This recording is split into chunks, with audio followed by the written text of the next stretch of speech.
నేను అంటే ఏమన్నా దానాల్లో చూడు అని పెళ్ళి ఏమన్నదంటే ఓ మాకు ఉన్నది ఇళ్ళ గుడ్డ జాగానే అన్నది. నీకు ఆనాడే చెప్తే నువ్వేమన్నా అన్నా తీసినావు. నేను చెప్పిన శిగోకి మరి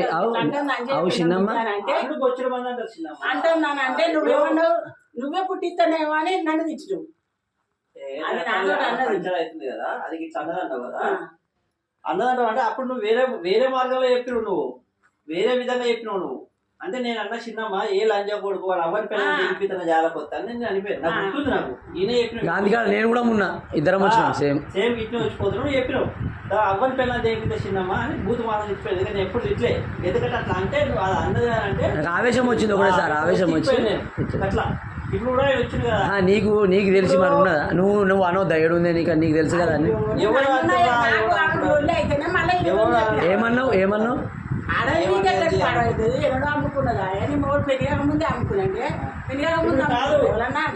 పెళ్లి కాక ముందుకు తాత అమ్ముకున్నాడు ఈ జాగా. తాత అమ్ముకుని ఏమిచ్చుడు? చదివించుడు నీకు ఇంకేమిచ్చుడు? ఎన్ని గుడ్డలు వచ్చింది కన్యకు?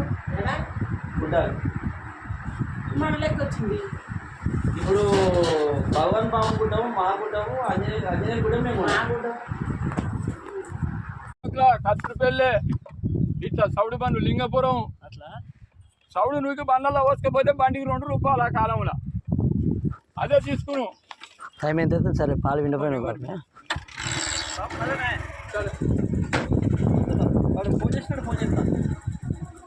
ఫోన్ చేయి అడిగితే ఉట్టిగా తెలియదారా లంచ కొడుక ఎవరు చెప్పాలి, మీరేం చెప్తారు?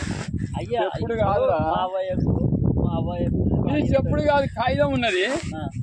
లంచ కొడుక మరి అయ్యి అమ్మితే మీ అయ్యి ఎన్నడు చచ్చిపోయిండ్రా, మరి గిన్నెని ఎందుకు కుక్కున్నావురా నువ్వు? ఇప్పుడు వాడు 65 ఏళ్ళకి వచ్చిండు. ఇప్పుడు 30 వాడు 30 ఏళ్ళకు ఉన్నప్పుడు 25 ఏళ్ళలో కొన్నాడు. వాడు 25 ఏళ్ళప్పుడు కొన్నది మా అవ్వ. సరే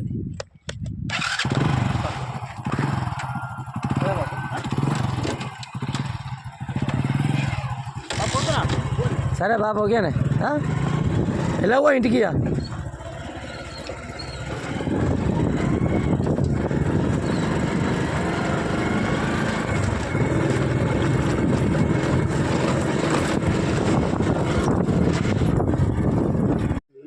చదువు పెట్టిండు అమ్మి, అయినా కూడా మన పాలు ఎందుకు అమ్మిన వెంట రికార్డ్ చేసుకో. మరి ఎందుకు రికార్డు కానీ చెయ్యాలి ఎందుకు అయితే నాని ఇది అమ్మి తాతతోటి ఉన్నాడు వాడు కాకుండా, అయితే తాతతోటి ఉన్నాడు ఉంటే